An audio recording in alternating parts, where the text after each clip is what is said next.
Hello and welcome to another edition of the Steelers Depot live stream. I am Alex Kozora. Joining me as always is Bryan, SteelersDepot.com. Now it's been a minute since our last stream. Appreciate you guys being patient with us. We kicked last week's previously scheduled stream to tonight just to avoid that short turnaround. There's so much going on with Dave and myself on the site, going from the Browns game to the Bengals game, and would have been probably a lot more enjoyable had we done the show last week, Dave, because Pittsburgh coming off a tough loss to the Bengals as their Thursday road woes continue. Now 2-10 all-time under Mike Tomlin, 0-7 against the division, a 33-31 loss to the Bengals. Pittsburgh still 4-2 on the season in first place, but squandered a great opportunity. So plenty to talk about today, getting ready for the Packers Sunday night, Week 8. Dave, how you doing? Thanks for being here.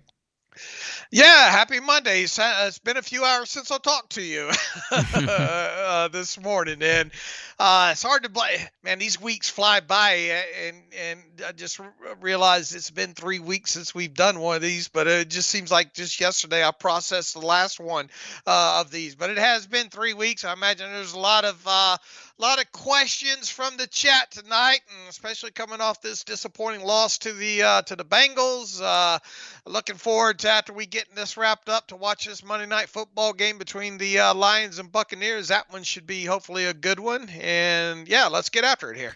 All right, if you're new to the stream or have forgotten how it works, we're here till 8 p.m. Eastern time, answering as many of your Steelers questions as possible. If you guys could like the stream, subscribe to the channel, check out the site on screen, SteelersDepot.com, would appreciate that. Sorry if the screen isn't fully fitting. There might be some issue on my OBS I'll have to play with. I don't know if I'll do that midstream or not.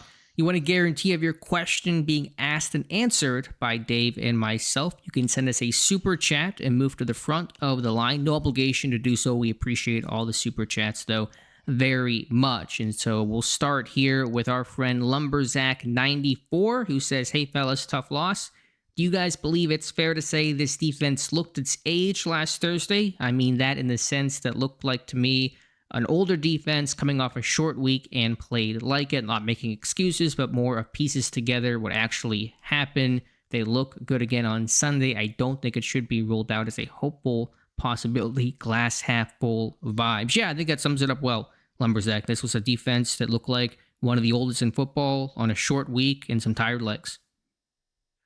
Yeah, that and unprepared, and I really was taken back a little bit by the comment that Patrick Queen made a little bit earlier today, talking about they got complacent with the progress and didn't expect the Bengals to run the ball as often as they did. And I think the quote exactly is, "I don't think we were physical enough. I don't think we was expecting them to run because the whole ranking and all this and that, like, hey, they'll run the ball this amount of times, whatever." So I think we got pretty complacent with thinking they wasn't going to run a lot. Definitely can't have that. Definitely got to get better at that. I mean, you got a quarterback coming in off of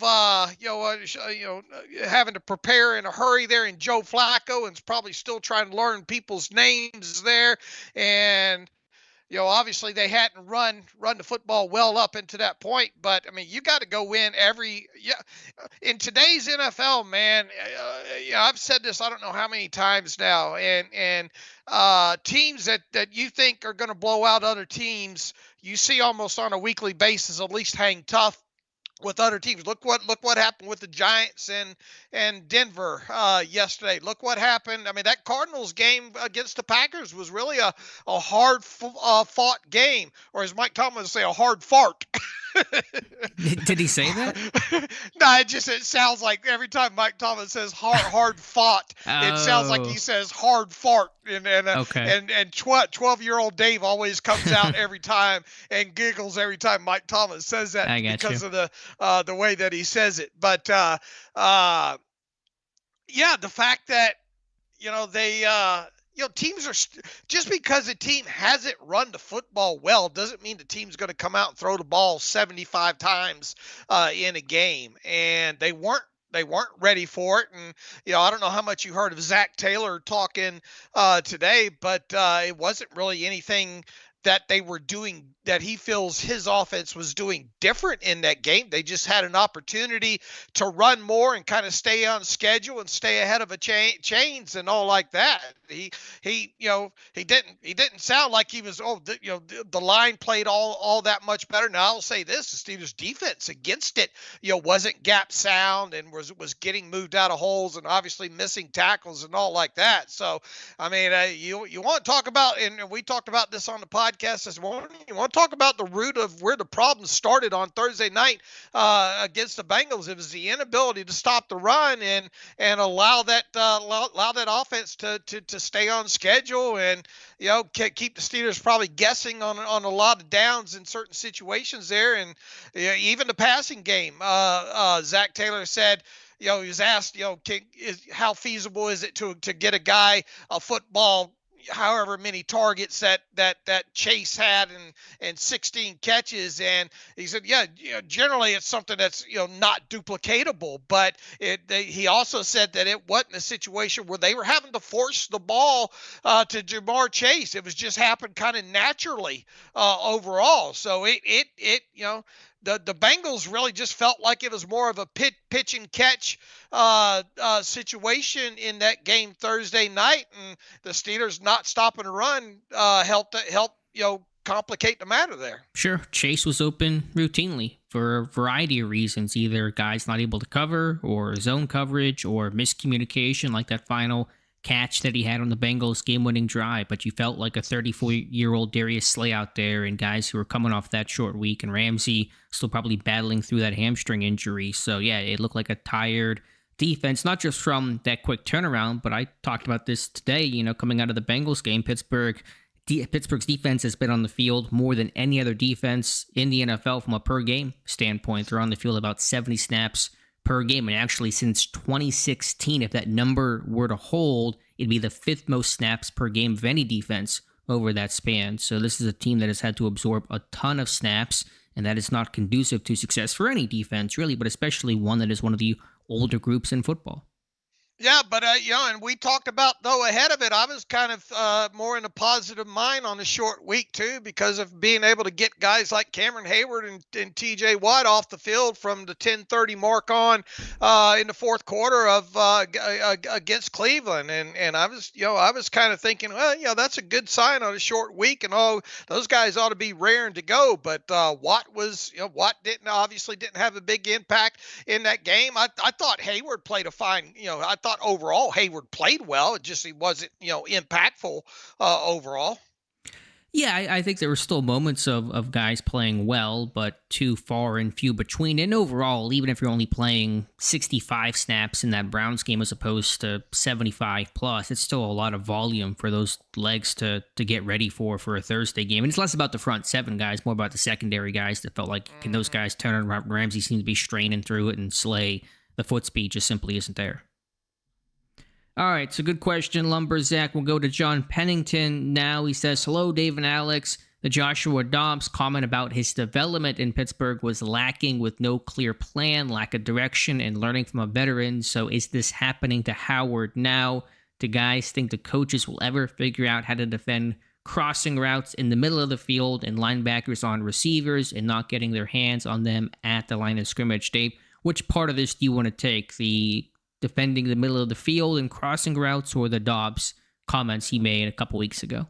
Well, I mean, I read the Dobbs comments and all, and obviously there was previous coaching outside of obviously Mike Tomlin, but you had a different offensive coordinator, different, and the Lions just scored just like that.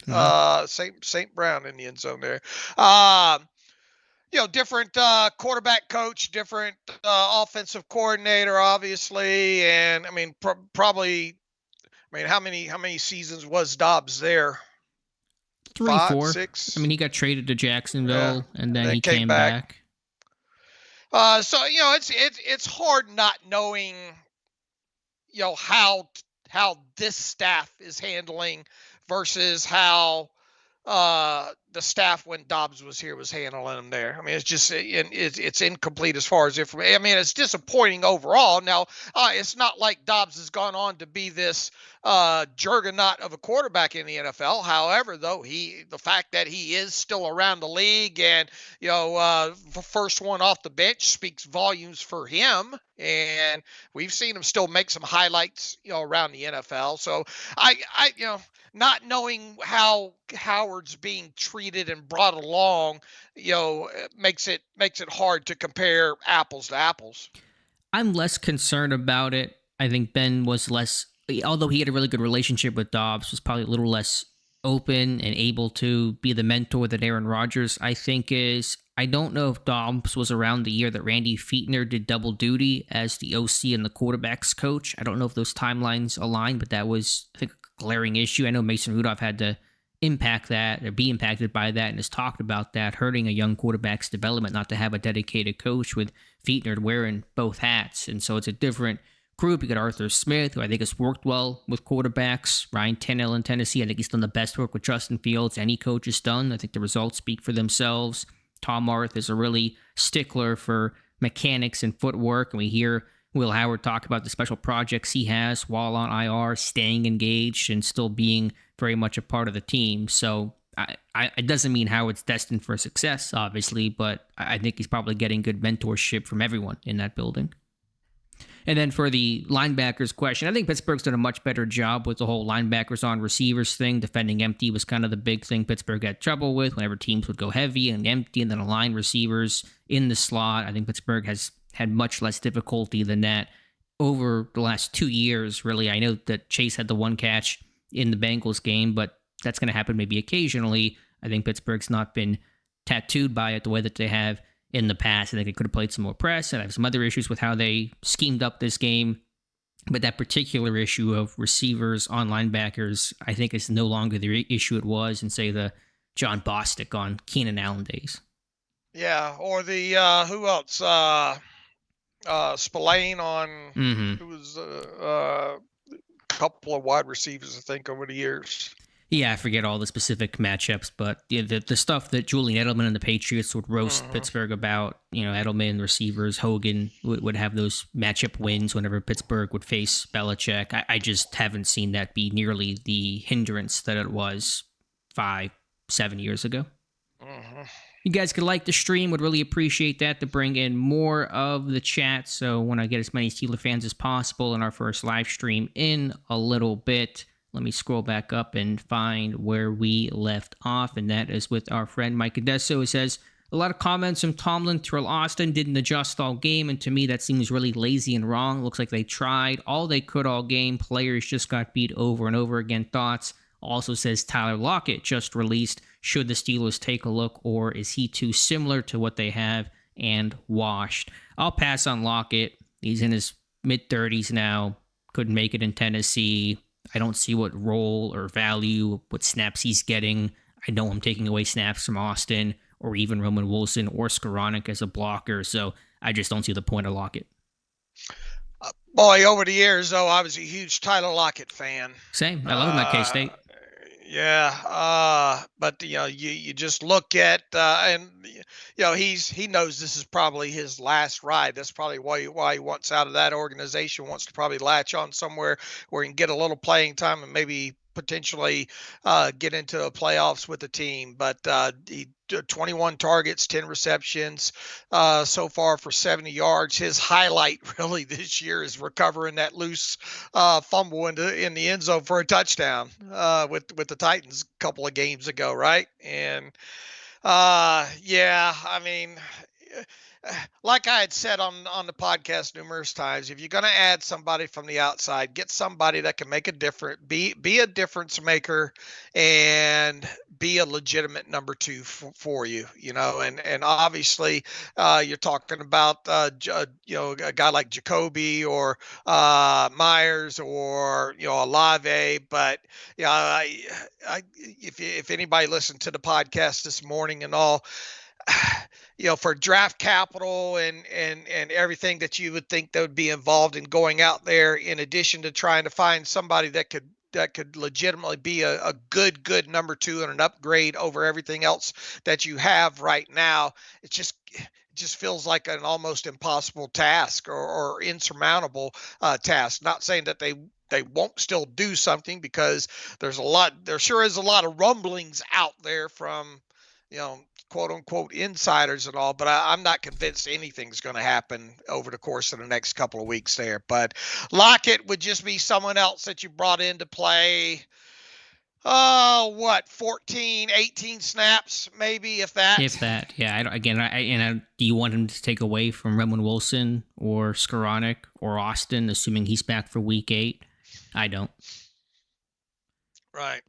All right, and then from the comment about Tomlin and Austin and no adjustments, I think it's fair to say they made adjustments. They had a pretty deep Rolodex of coverages, more than they usually have. I think Dave and I disagreed a little bit about how static the defense was. I think Pittsburgh tried a lot, maybe tried too many things that hurt themselves in the long run. I know that Pittsburgh's trying to mix up coverages versus a veteran quarterback, and so they're going to offer more on the menu against Flacco than they will, say, against the Dylan Gabriel the week before.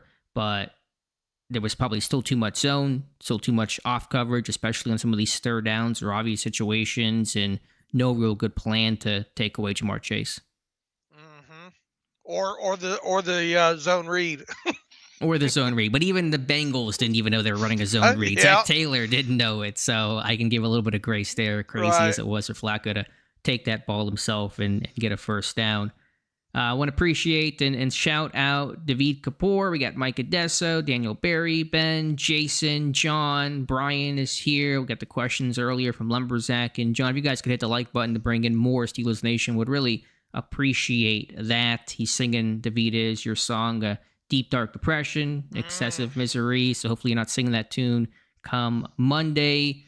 See, Adesso says, on a positive fun note, my new favorite game is to watch Mason McCormick after every successful run. He's always animated and cheering and in players' faces from both teams. It's great. Yeah, McCormick's certainly a really energetic dude, and we've seen some of those clips after first downs, him celebrating. You love that stuff. I think the energy of the offensive line has been good. I think Broderick Jones has been a lot more energetic and animated, and often good ways this year compared to last year, where the body language seemed to be pretty poor in what was a tough 2024 season for Broderick Jones. The O-line played really well against Cincinnati, Dave, in run game and in pass protection. I know the Bengals were down Hendrickson, and so that certainly helps, but I think the offensive line is going in the right direction. Yeah, they are, and the run game's looking a little bit better by game as well too. So it's good to at least see that side of the football. Now, look, I joked on Twitter earlier today. They need to sign a Tasmanian devil to the practice squad this week to help these guys help these two tackles get ready for Micah Parsons. So, man, a huge test, and I would suspect you're going to be more of Aaron Rodgers trying to get the ball out super quick, because you cannot let a guy like Micah Parsons destroy the game. And I don't care how good of tackles you have. Micah Parsons is probably going to still get his the longer you have a quarterback hold on to the football. But the offensive line, at least over the last couple of games, we've seen go in the right direction here. And it's a big test, not just Parsons. It starts with him, but Gary and Wyatt and Van Ness and everybody. It's a really high pedigree front, and Parsons might be the most versatile premier pass rusher Pittsburgh faces this season. He truly lines up everywhere, even more so than Hendrickson and Garrett. And obviously compared to TJ Watt, it's a big difference. He's a guy that can truly play off ball, either end spot, rush from any gap, any alignment, any scheme. And so you got to identify him first. And it's a true team effort. It's not just, okay, Broderick, go take him on and chip with the tight end. It's everybody will have to see Parsons at one time or another on Sunday night. All right, next question comes from, if I find it here. What's that, Dave? Did you say something, Dave? I didn't know. I said that guy really switches sides. Yeah, can you hear me? I think you cut out for a second. Dave, can you hear me? Can you guys hear Dave? I can hear you. Okay, chat. I don't know if we have a technical issue here, but chat, can you guys hear Dave still? You can just let us know real quick, and we'll try to reset, and then we'll get to Dave's comment about Parsons moving around. Check.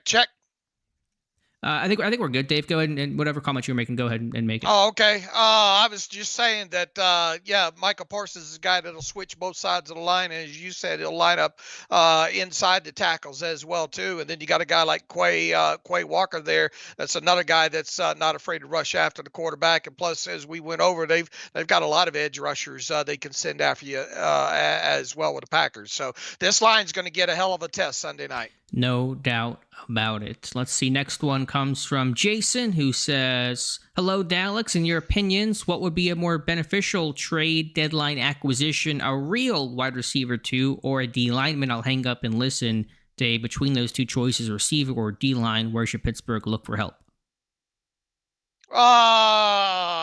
Man, they could use another big body over the nose. I'll tell you that. So you think more defensive linemen? Well, I mean, unless they can go out, I'm not convinced they're going to go out and get a bona fide number 2. Yeah, I guess it's more, what is your opinion of a greater need? I think was the question more from Jason than what will happen. I mean, they showed this offense can move with multiple tight ends, and even without a guy like Calvin Austin, this past week. And I think you'd get more out of maybe potentially a run stopper in the middle. So I would lean just a little bit more to help get more girth and a stouter run defender in the middle of the line, I think.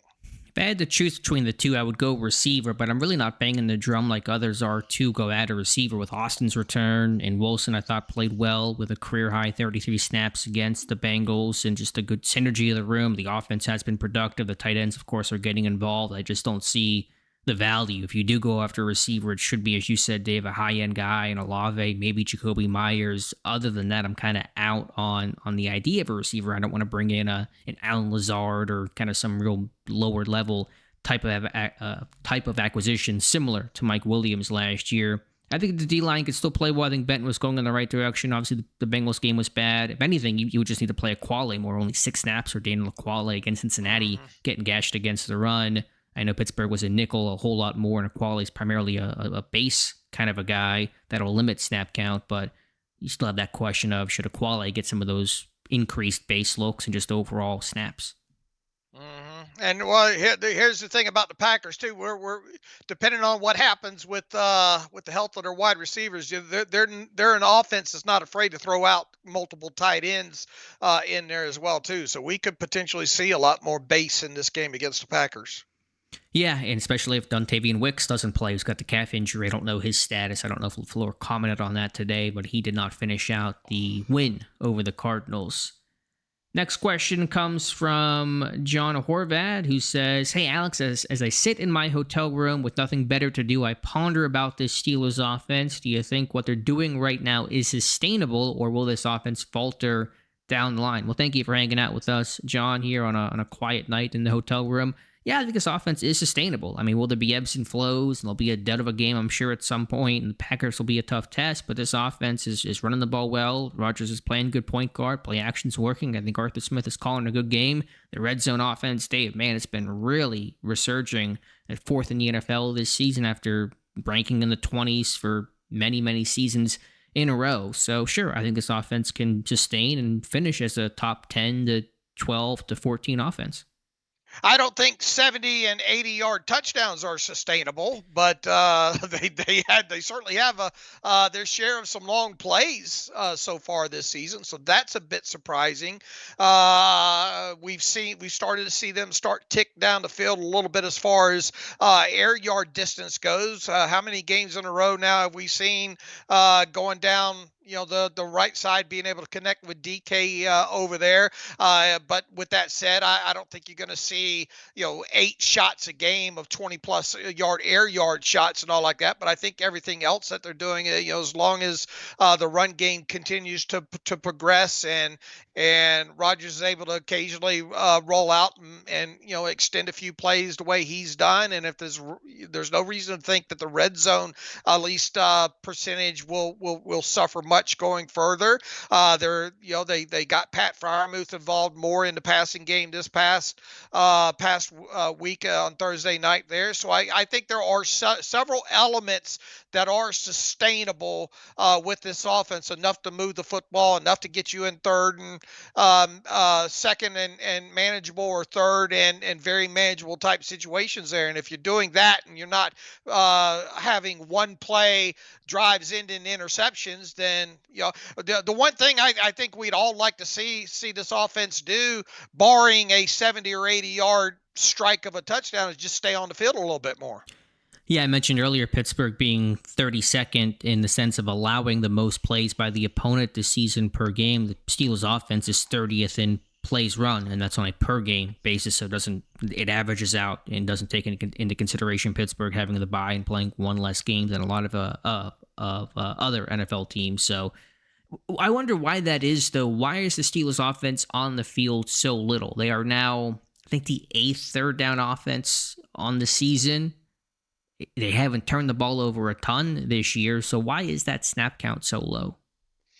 And they haven't had very many 3-and-outs, have they? How many 3-and-outs have they had for the season? It's a good question. True 3-and-outs. Yeah, I don't know the answer to that. I'd have to take some time to try to find it, but probably not a ton, not a number that would be incredibly alarming, I wouldn't think. Now, the third down offense was not great the first couple weeks of the season. It has gotten a lot better recently, and so I think that was one issue early in the year. I think after 3 weeks, they're about 23rd on third down offense, and they've had the Metcalf 80-yard touchdown and the one-play interception against the Bengals, and Freiermuth's 68-yard touchdown. So you have a couple kind of popcorn moments of some short drives for a variety of reasons, but I am still surprised to see that number just frankly be that low. Haven't they had, how many one-play intercept? They've had 2 of those, haven't they? Or no? What was the other? The Bengals game? I'm trying to think if there was another one that they had. It was a one-play, if there was. Seemed there like may there have been. I'm just trying to think about what game that would have occurred in the Seattle game. I'm not sure. I mean, Pittsburgh has taken the football away, so they've created extra possessions for themselves. They haven't had those takeaways lately, though. They've not had a takeaway in 9 straight quarters, which is a drought Pittsburgh would surely like to end against the Packers. Mm-hmm. But yeah, that is a big imbalance. Again, Pittsburgh's defense is on the field about 70 snaps per game. The offense about 54, I think, snaps per game, and that cannot continue. Mike Adesso, trying to roll through here to see if I can find where that they had a 3-play interception against the Patriots. 3-play drive that ended in an interception. Trying to see what else there was. Yeah, well, while you do that, I'll look at Mike's question next, and then we can come back to it. He says, Herbig had some bad run game reps early in the game. Don't you think that's a big reason the snaps were down? I'd have to look at it. I mean, I don't think the run defense, anybody was particularly good in this game. It's not even necessarily just about the overall snap count, but the situational nature of it. 6 of 22 snaps in the fourth quarter when the Bengals were throwing on that final drive, Pittsburgh not being in their 3-outs linebacker package and having only Highsmith and Watt on the field. I know that's, the team will say it's because of the worry about the run and the run defense struggling, and the Bengals were still in position to run the football, only needing a field goal, but you got to put your best players out there. So even if you sit there and say, well, the overall snap count is low, you can maybe explain that away in a sense. I think situationally late in the game, that's a moment where Herbig has to be on the field. Yeah, and I rolled back through them, and that was the only. I must be thinking about the interception that Darnold threw, 1-play drive for Seattle. That's probably why I got the 1-play interception in my head there. Okay. Brian, that happened on their second drive, the Seahawks' second drive against the Steelers. Brian Jonker says, in Alex's game preview, I wrote the key to holding back Chase and friends resides in the D-line. The Bengals' defensive line is just awful, and we need to run 40-something times and get 200 ground yards. That ought to keep Cincinnati's passing to 21, and Jalen was averaging 6 yards a run, not counting that one long scamper. He says, is this the most disappointing loss of the season, or is the worst still to come?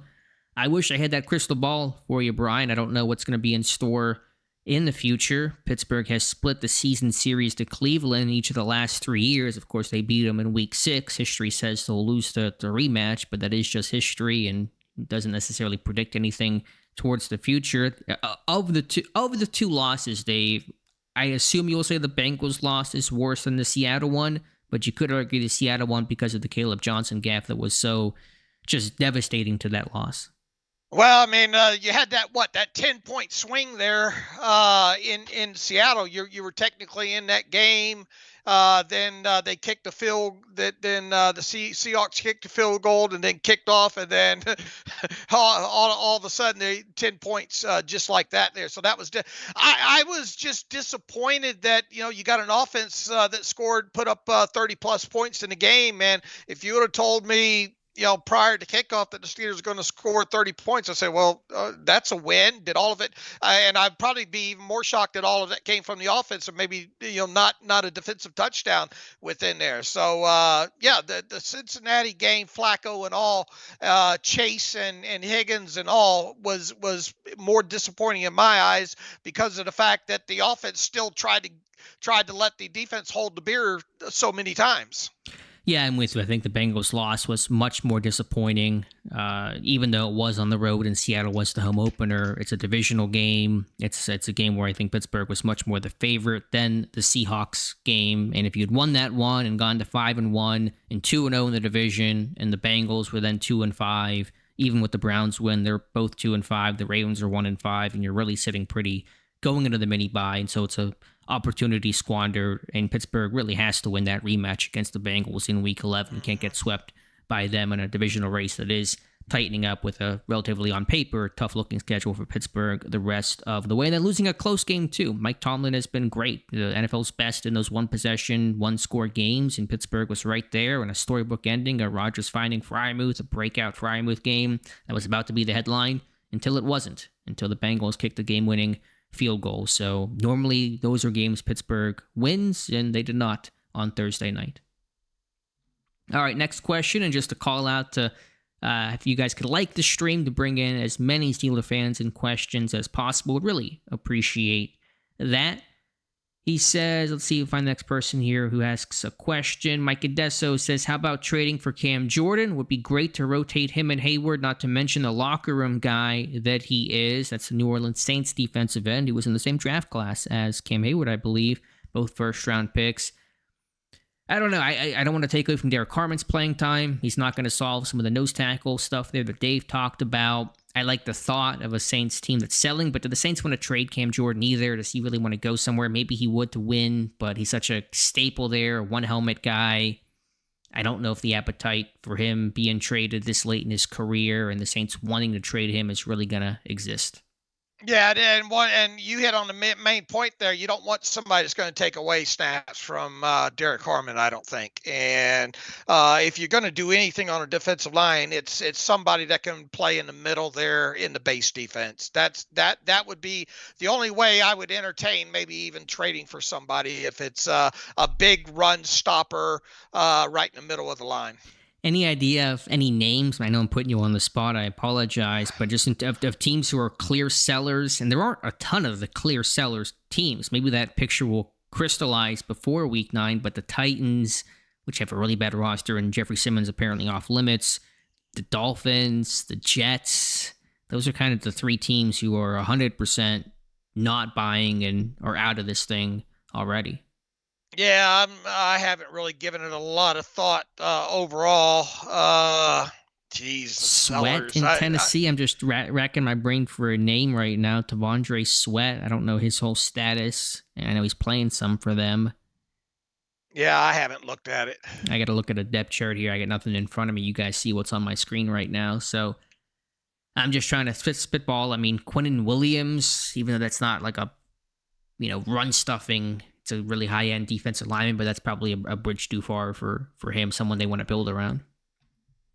All right, what else do we have here? Any other new questions come in? Mr. Tummy, good to hear from you. Says, Alex, are there cornerbacks we can trade for? I hadn't looked at a list. I don't need to trade for a corner. I mean, obviously the secondary was disappointing, but you have Ramsey and Porter and Slay, and then you have Eccles. If you're going to shake up the depth chart, it's more about Eccles and what you have. Corey Trice Jr. will hopefully be able to have his window open. So I think you got more options internally, than you would about trying to bring somebody new into the fold. Should Pittsburgh play some more dime defense? I had this thought, I'll probably tweet about it, might write about it. Pittsburgh has not played a single snap of their 6 DB dime defense this season. They like Patrick Queen and also like Peyton Wilson as their athletic cover linebackers, but are there moments in those obvious pass situations on those third and longs where Pittsburgh has not been successful stopping those this season? Should they be playing more dime defense, Dave? Who would you suggest putting on then? Eccles. I guess. I mean, Eccles right now. Eccles? Yeah. And then Trice potentially, if he ever comes off IR. He was a dime guy before getting hurt last year. Yeah. I mean, I talked this morning that they might consider maybe putting Eccles on the field more just in lieu of potentially Slay, right? Yeah, you talked about that as a 1-to-1 switch and say nickel, and I think that could happen because Slay was playing someone in the slot in this game when Ramsey would cover Chase on the outside, and Slay's not really played in the slot before. It's not something he's super comfortable with. I think the pass he gave up to Josefas, I think, came out of the slot. I'll have to go back and check my charting on that. Somebody can correct me, but Eccles is much more versatile and more comfortable playing in the slot and much faster and younger, fresher legs. But I'm just saying, even putting this depth chart aside, just effectively taking off Peyton Wilson for Eccles in those obvious pass moments. It's plausible, yeah. Especially when you get a guy back that's used to playing in that with Trice once he gets up and running.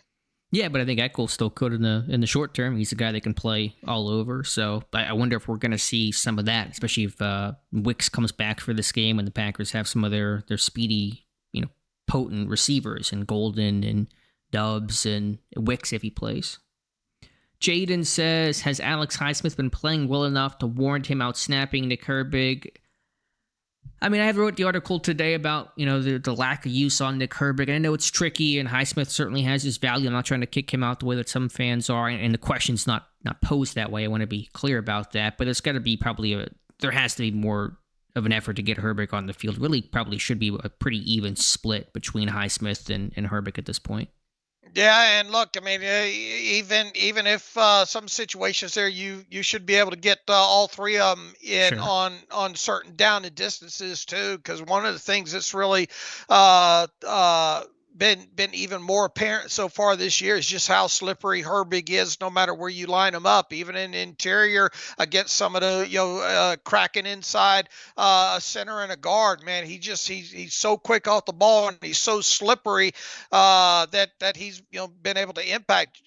Just a couple of games ago, we're talking about a guy that had 2 sacks and for another half a second in a couple of instances. We're probably talking about him having 4 sacks with one of those coming from an interior rush. So and look, I think Highsmith, when he has played, this is a guy that's missed several games. I think in the playing time when healthy, I think Highsmith's played well. I think he's providing some pressure off the edge, but he obviously does not have the ability to win around the outside or the bend that a guy like Herbig does. You're right about that. The thing on Highsmith that's really hampered him besides the injuries, that inside spin is not nearly as effective as it once was because offensive tackles and teams are expecting it, are game planning for it, and so it doesn't have the effectiveness that it did. It did work at least once against the Bengals. Highsmith did it against the left guard, Reisner, a guy that signed this year by Cincinnati. Probably hasn't seen Highsmith a whole lot, and so it did work really well in that particular rep, but it used to be his go-to in those gotta-have-it moments and was really successful, especially against the Browns. Cedric Wills is still probably has nightmares about that inside spin, but it really has been taken away, and Highsmith has not really found another super strong go-to rush move. He's made some progress with his bull rush over the years, but it's still not, something that's, he might win a couple of times a game that way. I mean, he hasn't made progress there. And as far as winning around the edge, that seems to me the most effective when quarterbacks have a little bit deeper drops and they're unable to step up is when you see win, because he's obviously not one that's able to flatten out, especially off this ankle injury and what has he dealt with, groin and all like that. During the time that he's gone through some of these injuries, his ability to flatten and turn the corner, it seems to have taken a little bit of a hit. Yeah, and again, he just hasn't. I mean, he's got a bunch of different moves in his rush bag. I mean, he's able to to win and utilize a couple different moves. Right, the Bull has, I think, made progress the last couple seasons, but when you lost that go-to move, it's really kind of, I think, hampered his rush ability, and that's one reason why that production has come down, because Herbig has the speed rush and the cross chop, and Watt has kind of that rip dip move that's really effective for him. Highsmith has kind of lost what worked really well for him his first couple seasons. But either way, Pittsburgh has to find a different plan because Herbig can't play kind of the limited snaps. The Browns game was easy because Pittsburgh was up throughout that game. The Browns had to throw. You could use that three outside linebacker Bronco package all game long, and then you got Watt out of the game early. So that's a situation where it's easy to get Herbig on the field. This Bengals game was much trickier, and I don't think Pittsburgh walked that line well enough. Next question, we got 20 minutes left, so be sure to get your questions in. Logan says, how much longer is on Terrell Austin's contract? No, Pittsburgh doesn't ever fire coaches, so I'm curious if you think the team will move on. I'm hoping this team eventually plays more too high. We don't know for sure. Coaches and their contracts are not made public the way players are. I believe there's some informed speculation that Austin's in the last year of his contract, but we just don't know for sure. Yeah, and as far as firing coaches, I mean, we're coming up on the anniversary of Canada Day here pretty soon. Oh yeah, that would be what is the exact date on that? November. What is it? I came, I think, after a Week 10 game. Yeah, I'll find it here for you. And it was after that Browns game. The Kenny Pickett didn't get to 100 yards passing until the final play or thereabouts. The Jalen Warren had that long run for the only boost of offense that entire game. And then November 21st is Canada Day. They fired him later than I thought. I felt like it was earlier in the season, but I guess it was. I guess after Week 10 or so. I think it was. Yeah, everybody should have that marked on their calendar. Canada Day. No one has any information on what he's done since. Obviously, he's not been coaching anywhere, to my knowledge. Yeah, that guy went into the witness protection program or something, didn't he? Can't find him anymore. Well, he's probably made it that way intentionally. It's interesting that so many Steelers coordinators have just kind of disappeared. Randy Fichtner, whenever he was fired, he never coached again. Doesn't seem like he will. He's made a couple of media appearances, but that's about it.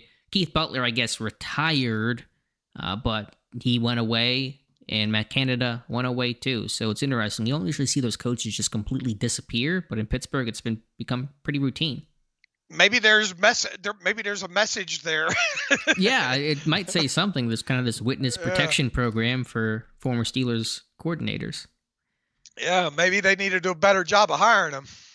How do you feel about Terrell Austin? And I know some of this can be difficult because A, it's a coordinator, and B, there's the whole Tomlin influence, and he's running the defense. He's top of the food chain. It's so hard to say when you get into the defensive play calling and the index cards each of them seem to hold at certain points, I guess, during games of who's doing what and how much of a grip Mike Tomlin has on that. But remember, Austin, when he was run out of town, when he was with the Bengals for giving up lots of yardage in a big chunk of games, right? So, I mean, look, it's more than just a defensive coordinator, obviously, but when, and oftentimes, and we joked in the past too, how great would it be to be have Denzel Martin's job, right, on the staff there, because the quality of players that you have can make you look a lot smarter, along the lines too. But it's hard, and we're never going to know the answer to this question. Who does Terrell Austin have say? How much say does Terrell Austin have in the actual play calling in certain situations? I imagine to most point, Austin probably calls a lot of it, but when they get in key situations, Tomlin's premise anyway is pretty. It feels like just pretty bland anyway. Just stop the run. Don't let the ball get thrown over your head and get off the field on third down. Yeah, I like Austin more than most. I know that's not a popular opinion to have around here. I think what he's done for the takeaway culture, the turnover circuit drills that he implemented after being hired in 2019, first as an assistant and then as the DC replacing Keith Butler. Since Austin was brought in, no team has had more takeaways than the Pittsburgh Steelers. That's not all him. It's been personnel. They traded for Minka that year. All that, everyone knows the personnel is so crucial, but I like the job that Austin has done in that sense, but I'll keep watching. I'm not going to make any definitive answers on coaches or really most players mid-season, especially with so much runway left to go in the year. When Pittsburgh comes out and dominates Green Bay, we're all happy again. This is how the season goes. We are kind of prisoners of the moment as a media landscape, not just us, but just the sports world at large. And so we'll keep watching and see where this thing goes. Time for a couple more questions. We got one from Josh Miller who says, any thoughts on Edelman's or Ben's comments on how our defense is predictable or outdated? In your tape review, do you feel our scheme is behind the times when comparing to other units across the NFL? They're trying a lot of stuff, and they're playing a lot more man now that we've seen in the last year and a half, right? Do we have the exact data on that? I know there's that weekly post that talks about coverages for each team.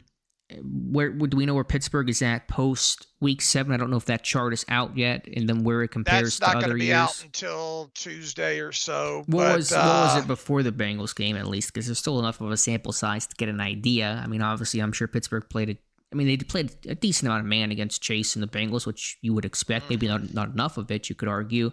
But and the important thing would be how that compares to last year. Let's see here with the Steelers going into this game. 27% man, cover 1. Obviously, very little cover 0. Cover 2 man, 6%. So that totals up to 36% as far as zone. Been a little bit heavier because also too the new thing is to run more cover 4. The Steelers don't run as much quarters as a lot of other teams around the league do. They're 11% in cover 4, and you don't see the Steelers probably run as much cover 6 as you're seeing around the league as well too, where you're playing quarter, half. But they still playing 35% cover 3. Yeah, I'm looking at the numbers from last year, and these might be a little bit different sourcing. This is from our Clayton Eckert, so it's not maybe the same source, and I don't know if some of these outlets are calculating things differently. Quarters is up a little bit. They were about 7.5% last year. What was the cover 1 rate for this year before the Bengals game, Dave? 20. Cover 1 man, 27%. And they were at 25.8 last year, according to our data, and a little bit less cover 3. Actually, a little bit more cover 3. You said 35% cover 3 this year, so that's up. So the coverage and some broad strokes are actually pretty much similar. A little more quarters, a little more cover 3, and everything else kind of in line, it sounds like. Would you like to see them maybe run more cover 6, quarter, half? I think it's game plan dependent and personnel dependent. It's hard to say in a big picture sense, run more of any particular coverage. I think these things do matter just so much on offensive personality. So I don't sit there at night and say run more cover 7 or run more cover 6. I think there's a lot of layers to that kind of stuff. And as far as quarters go, they're probably about the middle of the league as far as quarters goes. Which has been an uptick, and that was talked about this offseason. Remember Mike DeFabio had a report, felt like they were going to run more cover 4, and I know Narduzzi's a cover 4 guy, so you're sharing a building with a guy who's kind of rooted in that scheme, and that might be bleeding over a little bit to the Steelers. And overall, I mean, Edelman, again, those questions, at least Edelman has made about where some of the empty stuff and the poor checks Pittsburgh had, which I think have been cleaned up dramatically the last 2 years or so, maybe a little bit further and longer ago than that. Mike Adesso seems odd. We haven't heard anything official on Killebrew yet. Also nothing on Trice or any other IR guys. Killebrew is on IR. He posted the photo that you shared today, Dave, of him post-op, I assume, or pre-op. He's in a surgical gown there. So we don't know the exact nature of the injury or timeline. Christian Kuntz on his podcast said that he had heard he was out for the season. Tomlin has not commented on that. I don't imagine that he will, but I think it's safe to assume, given that Tomlin twice said it was a significant knee injury and all else that we know and just a visual of the injury, Killebrew's not coming back. Right. And then Trice, yeah, we don't have any information on those guys. Those windows typically don't begin to open until Wednesday. I know that Malik Harrison, whose window was open, was last Wednesday, but that was, or last Monday, excuse me, but that was because of the short week turnaround there. So he's eligible to be activated at any time. Pittsburgh has the open roster spot. They may be earmarking that for Malik Harrison for this Packers game. We'll see what Tomlin says on Tuesday. All right, what else do we have here, Dave? Average points against 2023, 18.8, 2024, 20.4. So far this season, 23.3. Trending in the wrong direction. Canada was removed midseason. Would this warrant the same for Austin? No, I don't expect for Austin to be fired midseason. I can't imagine a scenario in which he does. Could there be reshuffling behind the doors and responsibilities? Maybe if it got to a really bad point, but Canada was so toxic that it just had to be done, both for the fan base and then really inside that locker room too. I don't get that sense at all about Terrell Austin right now. Yeah, I would be a bit surprised if that move was made there. But the results need to get better, and they'll try to do that against the Packers this Sunday night. John Pennington, do you guys think the team is rolling the dice, going with 2 quarterbacks and no third quarterback, anything to prepare in case of an emergency? What do you think, Dave? This is a team that's tried at that one time to go with the 2 quarterbacks after Ben. When was it? After Ben? Was it after Ben went down? It was the week before he got hurt. They traded Dobbs to Jacksonville. Right. And look, with the whole emergency quarterback thing, you obviously would have to lose 2 quarterbacks to injury before your emergency quarterback comes into a game. Now, can that happen? Yeah. I mean, it can happen on any given Sunday there. But what would their plan be, I guess, if something were to happen without having an emergency quarterback being in there? I mean, hopefully we'll never find out. It goes down into how many guys on the inactive list are you going to have every week that you could potentially have that spot open for an emergency quarterback, I guess. And this team's coming out of the stage where they've been a little bit beat up, and they even have kind of a luxury right now where they have even had a 4-man inactive list the last 2 games, or I know this last game they certainly did, because they only had a 53-man roster or 52-man roster, and they didn't elevate anybody. So I don't think it's anything that they'd lose a lot of sleep over, especially with who you going to bring back? Skylar Thompson off of IR and burn up a designated to return. You would have to burn a designated to return, right? On either one of those guys. Correct. So that's the way they're looking at it. Now, the further you get along in the season, and whether or not you've had to burn how many of those designated to returns you've had to burn up in between there might play a role in that the later on you get into this season. And look, last year we saw week 17 or week 18 them open up the windows on guys like Holcomb, and it was Logan Lee and Roman Wilson. Yeah, that never made it back. So I don't think they're losing a lot of sleep over of this overall. If they ran into a situation during a game, obviously they'd have to overcome it with some other sort of position player to help get them out of a game, and technically, or either that or run a lot wildcat or whatever within that. And then obviously the next week you would have at least 2 healthy quarterbacks in some way, shape, or form on the roster here. So I'm just a fan of lengthening these rosters by a couple of more players, and I don't know, maybe make it mandatory where almost in the sense that you have to dress, 48 if you have 8 offensive linemen dressed, and maybe you get to dress a max of 53 for a game, assuming you have a third quarterback dress, something crazy along those lines there. But that's a long way of saying I don't think they're losing a lot of sleep over it right now. And I think you'll see rosters expand whenever the NFL inevitably goes to an 18-game schedule, which may happen as soon as, who knows, next season, but sometime before the decade ends, I'm sure.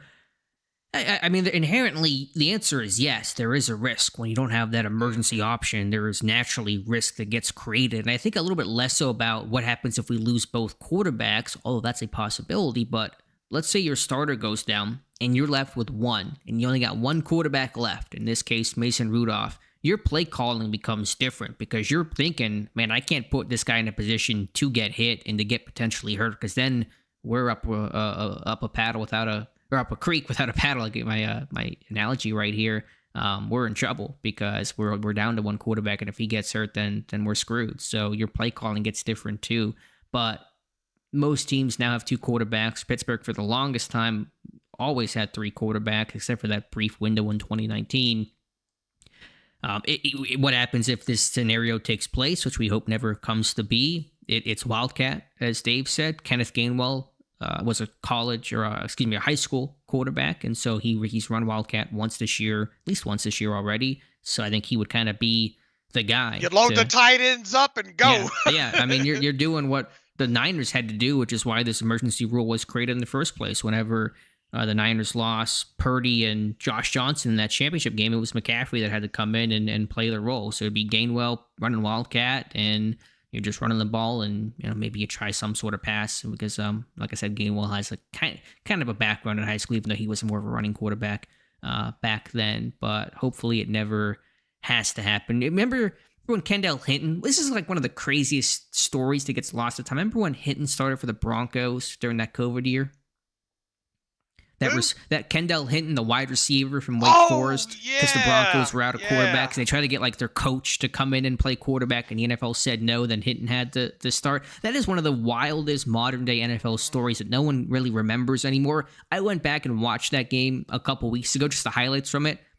They had a really bad game plan for Hinton. They did not. They should have thrown screen passes. They didn't throw one until the second half. They just had him kind of do a couple sprint outs and some deep balls. It was a really bad game plan. But yeah, that's kind of one of the weirdest NFL stories that has kind of gotten forgotten. That COVID year was just, I mean, obviously a mess, but that was one of the highlights and lowlights from it. And Pittsburgh had that whole schedule messed around playing on Wednesdays, and oh my God, what a disaster. I went down a rabbit hole there, but wanted to kind of talk about that. Interesting question from John. Jared says, through 6 games, contributions on the offense from receivers not named DK or Calvin Austin, 6 combined catches for 67 total yards and 1 touchdown, and Aaron Rodgers leading the league in passing touchdowns. Make it make sense. Hello, tight ends. This is the tight end offense, the Arthur Smith experience. So yes, the contributions have been really minimal beyond Austin and Metcalf, but the receivers are acting like receivers right now. The tight ends are. And remember, ahead of the season, I said don't expect some of these guys' receiving stats. Now, I wasn't predicting Calvin Austin get injured or anything like that, but I kind of thought that if the ball would be spread around quite a bit outside of DK Metcalf. And heck, second on the team in receptions right now is Kenneth Gainwell with 21. And Warren, I think, is 4th with 17. I mean, your backs have, let's see, 21 and 17, 38 receptions, and that's it for your running backs. Does Caleb Johnson not have a catch? He had the one drop. No catches for him. Okay. You know who's your second leading receiver in terms of yardage right now? Pat Freiermuth, I think. It's Pat Freiermuth by a yard, I think, over Austin. So that one big game against Cincinnati, he's back in second place with 187. So it's not a great stat to be in second place at 187, but the ball has been spread around. Go ahead. Warren has even overtaken Austin now. Has he? Okay. Yeah, with Austin missing. Yeah, Warren's got 184 yards, and Freiermuth's got 187. 8 different Steelers have caught a touchdown pass this year, Dave, already, and we're 6 games in. 3, 4, 5, 6, 7, 8. Yeah, you're right. And they had 7 all of last year. Skoronek's got 1. Connor Hayward's got 1. Darnell's got 1. Austin has 2. Freiermuth has 2. Warren has 1. Jonnu Smith has 2. And Metcalf has 4. This is the Arthur Smith offense. Bunch of tight ends, spread the ball around. Only one wide receiver gets a lot of consistent volume. That's, of course, DK Metcalf, and Rodgers is following that to a T. So this is the offense, and it's much different than it looked a couple years ago, even compared to last year, but especially pre-Arthur Smith. Bryan, they're going to use them tight ends a lot against Green Bay as well, too. This is a Green Bay defense that's given up some receptions to tight ends. Bryan Jonker, what would you do to get more time of possession for the offense? Like I said, it's been a little bit weird because the offense is checking some of those boxes right now. I think if the third down offense continues to be strong, I think it has been much better the last 3 weeks than it was the first 3 games of the season. That's one thing, but just staying on schedule, take care of the football, don't have two interceptions. The one on the first play of the drive, that certainly reduces time of possession, so avoid the takeaways or the turnovers. Last year they were 39.5% on third downs, and this year so far they are 43.3.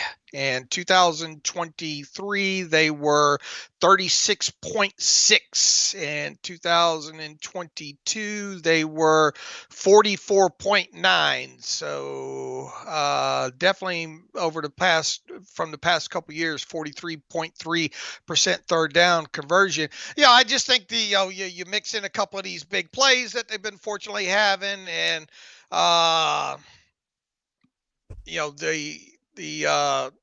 the one play interception drives certainly don't help things as far as that. But I think that's played a little bit into it. But it would be nice to see this offense run 70 offensive plays and have the third down conversion rate still be at like 43.3%, and just control a game with a running game, or get into one of those late game situations where you've got multi-score game and you just wear them down with the running game and run an extra in the fourth quarter, maybe run 20 plays or something. Yeah, I mean, I think time of possession is a team stat, too. The defense needs to do its job. They've allowed some really long drives this season. I mean, 17, 16, play drives. Cleveland was a big offender of that. So when you do those things, it's hard to win time of possession when offenses are gaining, 8 to 10 minute drives. Yeah, they've had some long drives against them, too. Yeah, for sure. So I think there's a combination of factors here, especially with Pittsburgh's offense being better. When the run game was struggling, then I think the offense was more to blame. The run game has gotten into gear, and so the defense is not getting nearly as many stops. Couple more questions. Let's go through rapid fire. Dave, LBM Photos. Judkins had a career day on Sunday with 3 touchdowns, but he had a lower average per carry this week than he did against that lousy day he had versus the Steelers. My question is, if you have concerns for the run defense, Judkins, I mean, they had short fields and they're running the ball late for the Browns' blowout win. Are there some concerns? Sure, how can you not be concerned after this Bengals game? I think that's where it starts, and even more concerning than Flacco and Chase and Higgins, but I think this run defense can still bow up and play well, so I'm not going to panic yet.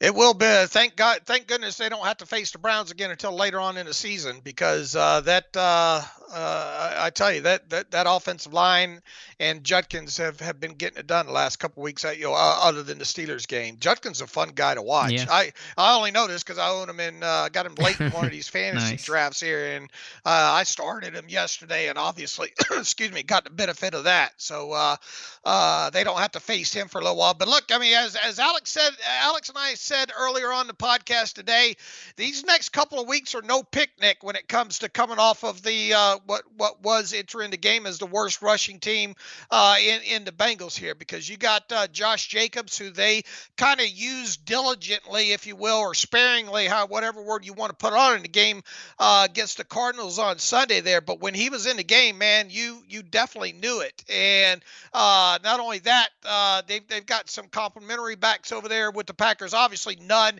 that can function in the passing game, and that's one of the things they kept pointing out in the broadcast yesterday is how much the Packers offense loses by in the passing game by not having a guy like Jacobs, that the other two backups really can't function in that capacity there. So it'll be interesting to see if Josh Jacobs can play a larger selection of snaps and then help that offense in the passing game. In addition, man, he got to the edge on one of those touchdown runs where it looked he looked fine to me. And then, oh yeah, right after that, you get the leading rusher in the league in with the Colts and all. So this run defense is going to get tested over the next couple of games. It is. Jonathan Taylor tearing it up, and the Colts in general tearing it up in the AFC. Couple more questions. Jared says, thank you for the Q&A. You're welcome. Says, where do you fellas stand? Which is the better 1933 City Crest throwbacks or the 1934 Bumblebee throwbacks?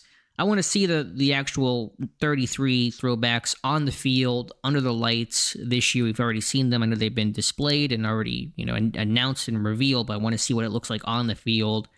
I don't know. I like those older ones. I like those older ones better. Well, they're both older. You're saying the 33 or the 34 throwbacks?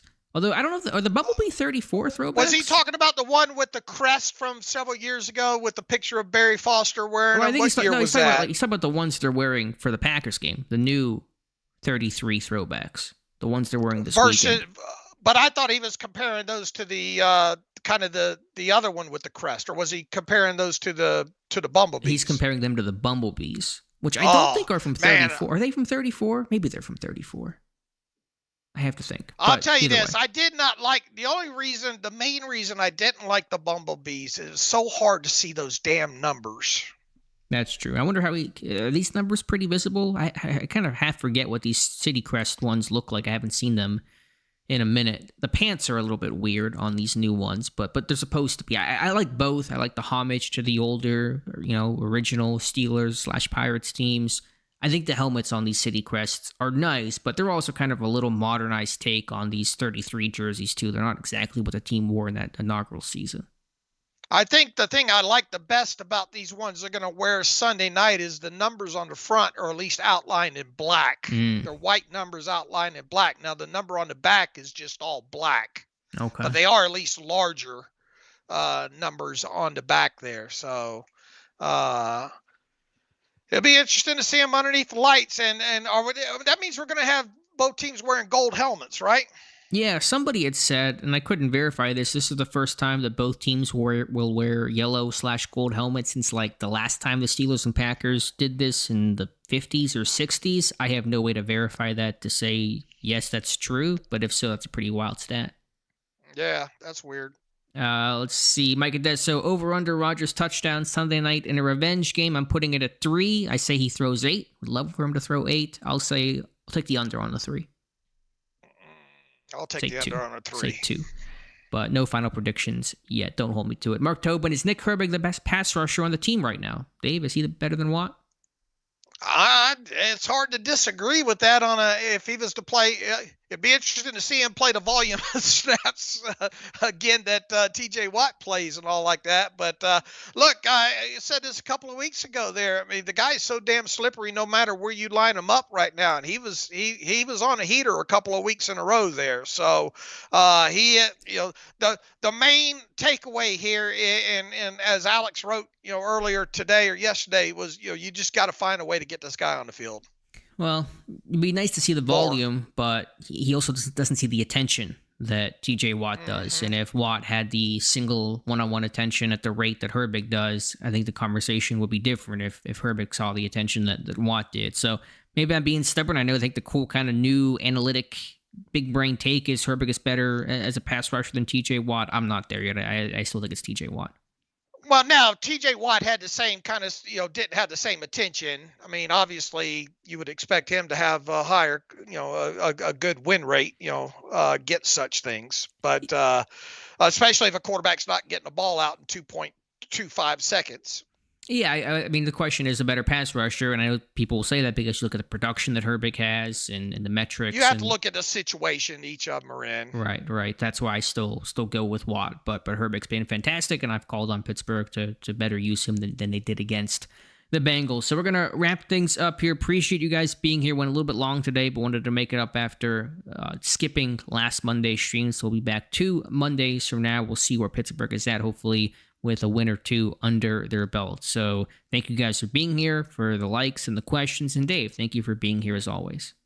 All right. Thank you for doing what you do with moderating these things. It makes my job a lot easier. Appreciate all the great questions. Appreciate everybody showing up on this Monday night. Hopefully, we'll have more of a positive theme the next time we get together 2 weeks from tonight. Peace and love. All right, be sure to like this video, subscribe to the channel, check out the site, SteelersDepot.com. Got a video on Pat Frymouth going up in the morning if you guys want to check that out. So thank you again, and we'll talk to you soon.